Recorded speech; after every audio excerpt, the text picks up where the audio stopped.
নমস্কাৰ আপোনালোকক পুনৰবাৰ ডিজিটেল ষ্টাডি চেনেলৰ অন্য এটা ভিডিঅ'লৈ আপোনালোকক স্বাগতম জনাইছোঁ। আজিৰ এই ভিডিঅ'টোত আপোনালোকৰ মাজলৈ কেইটামান সাধাৰণ জ্ঞানৰ অতি গুৰুত্বপূৰ্ণ কুৱেশ্যন এনচাৰ লৈ আহিছোঁ। আজিৰ ভিডিঅ'টি প্ৰথমটো কুৱেশ্যন হৈছে বল্লভভাই পেটেলক কোনে চৰ্দাৰ উপাধিটো প্ৰদান কৰিছিল? বল্লভভাই পেটেলক কোনে চৰ্দাৰ উপাধিটো প্ৰদান কৰিছিল? অপশ্যন ভিতৰত শুদ্ধ উত্তৰটি হৈছে অপশ্যন নম্বৰ এ মহাত্মা গান্ধীয়ে। মনত ৰাখিব বল্লভভাই পেটেলক চৰ্দাৰ উপাধিটো মহাত্মা গান্ধীয়ে প্ৰদান কৰিছিল। নেক্সট কুৱেশ্যনটিত আছে সৰস্বতী বঁটা লাভ কৰা প্ৰথমজন অসমীয়া কোন আছিল? সৰস্বতী বঁটা লাভ কৰা প্ৰথমজন অসমীয়া কোন আছিল?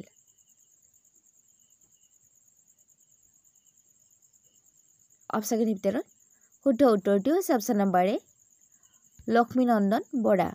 মনত ৰাখিব সৰস্বতী বঁটা লাভ কৰা প্ৰথমগৰাকী অসমীয়া হৈছে লক্ষ্মীনন্দন বৰা। নেক্সট কুৱেশ্যনটিত আছে কোন চনত প্লুটক গ্ৰহ বুলি অস্বীকাৰ কৰিছিল? কোন চনত প্লুটক গ্ৰহ বুলি অস্বীকাৰ কৰিছিল?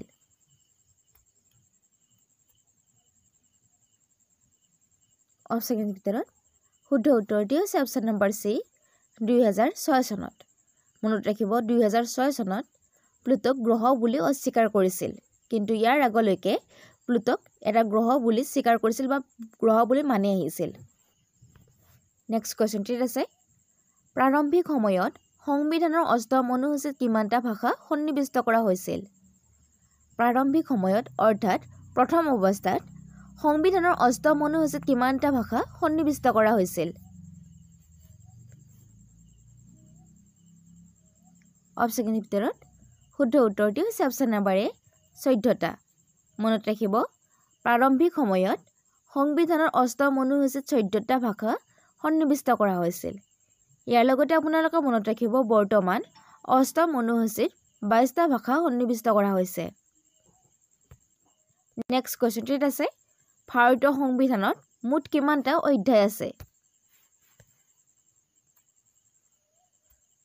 অপশ্যন ভিতৰত শুদ্ধ উত্তৰটি হৈছে অপশ্যন নম্বৰ চি 25টা। মনত ৰাখিব বৰ্তমান ভাৰতৰ সংবিধানত মুঠ 25টা অধ্যায় আছে, কিন্তু ইয়াৰ আগলৈকে ভাৰতৰ সংবিধানখনত 22টা অধ্যায় আছিল। নেক্সট কুৱেশ্যনটিত আছে জম্মু আৰু কাশ্মীৰৰ পৰা কোন চনত 370 নং অনুচ্ছেদক আৰু 35 বাতিল কৰিছিল? অপশ্যন ভিতৰত শুদ্ধ উত্তৰটি হৈছে অপশ্যন নম্বৰ বি 2019 চনৰ 5 আগষ্ট তাৰিখে। মনত ৰাখিব 2019 চনৰ 5 আগষ্ট তাৰিখে জম্মু আৰু কাশ্মীৰৰ পৰা 370 নং অনুচ্ছেদ আৰু 35 বাতিল কৰিছিল। নেক্সট কুৱেশ্যনটিত আছে তলৰ কোনখন দেশে ভাৰতৰ সৈতে ভূমি সীমা ভাগ নকৰে?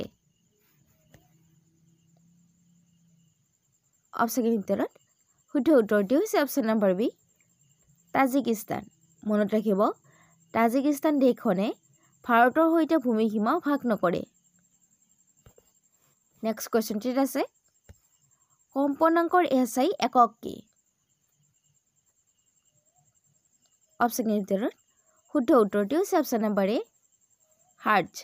মনত ৰাখিব কম্পনাংকৰ এছআই একক হৈছে হাৰ্টজ। নেক্সট কুৱেশ্যনটিত আছে তলৰ কোনটো ভাৰতৰ উত্তৰ পশ্চিম অংশত শীতকালত বৰষুণ হোৱাৰ কাৰণ? অৰ্থাৎ কিহৰ বাবে উত্তৰ পশ্চিম অংশত ভাৰতৰ উত্তৰ পশ্চিম অংশত শীতকালত বৰষুণ হয়?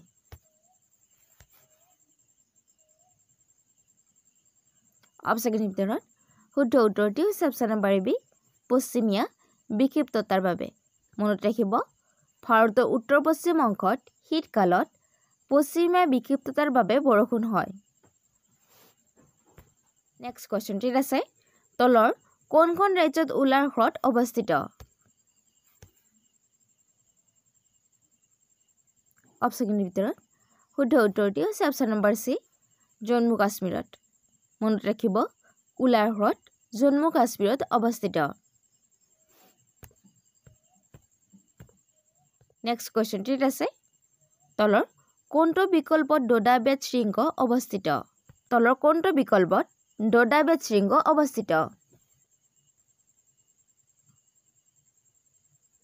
অপশ্যন ভিতৰত শুদ্ধ উত্তৰটি হৈছে অপশ্যন নম্বৰ বি নীলগিৰি পাহাৰত।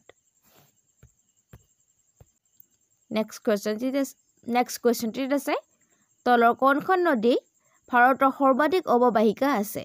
তলৰ কোনখন নদীৰ ভাৰতত সৰ্বাধিক অৱবাহিকা আছে?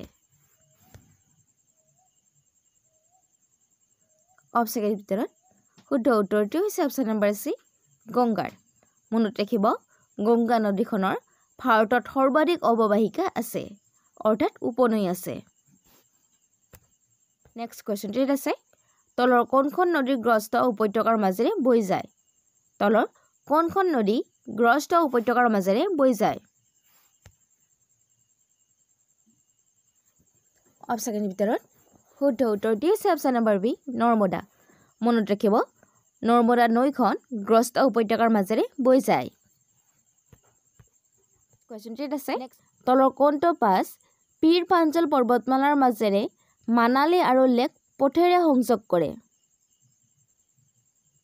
তলৰ কোনটো পাছ পীৰ পাঞ্জল পৰ্বতমালাৰ মাজেৰে মানালী আৰু লেক পথেৰে সংযোগ কৰে? অপশ্যন ভিতৰত শুদ্ধ উত্তৰটি হৈছে অপশ্যন নম্বৰ বি নীতি পাছ। নেক্সট কুৱেশ্যনটিত আছে তলৰ কোনটো পাছ সিন্ধু নদীৰ দ্বাৰা সৃষ্টি হৈছে? তলৰ কোনটো পাছ সিন্ধু নদীৰ দ্বাৰা সৃষ্টি হৈছে?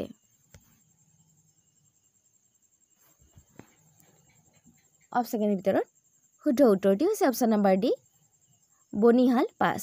মনত ৰাখিব বনিহাল পাছ সিন্ধু নদীৰ দ্বাৰা সৃষ্টি হৈছে। নেক্সট কুৱেশ্যনটিত আছে কৈলাশ আৰু মান সৰোবৰৰ মাজৰ স্থলপথটো তলৰ কোনটো বিকল্পৰ দ্বাৰা সৃষ্টি?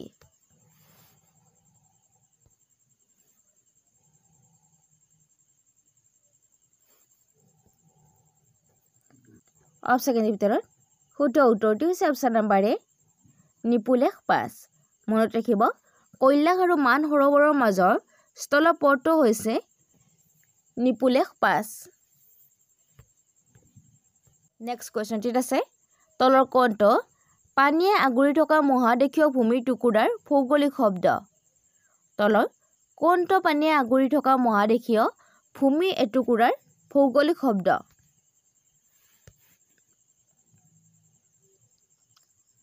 অপশ্যন ভিতৰত শুদ্ধ উত্তৰটি হৈছে অপশ্যন নম্বৰ ডি দ্বীপ। নেক্সট কুৱেশ্যনটিত আছে তলৰ কোনটো তিনিফালে পানীয়ে আগুৰি থকা ভূমিৰ ভৌগোলিক শব্দ? অৰ্থাৎ তলত থকা কোনটোৰ তিনিওফালে পানীয়ে আগুৰি থাকে?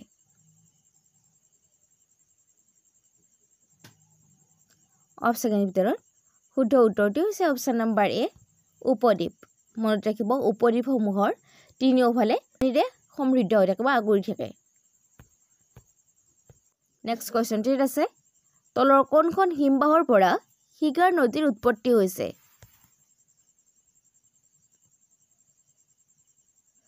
অপশ্যন ভিতৰত শুদ্ধ উত্তৰটি হৈছে অপশ্যন নম্বৰ চি বাল্টৰ। মনত ৰাখিব বাল্টৰ হিমবাহৰ পৰা শিগাৰ নদীৰ উৎপত্তি হৈছে। নেক্সট কুৱেশ্যনটিত আছে তলৰ কোনটো বিকল্প কাৰাকোৰম পৰ্বতমালাৰ সৈতে জড়িত নহয়? তলৰ কোনটো বিকল্প কাৰাকোৰম পৰ্বতমালাৰ সৈতে জড়িত নহয়?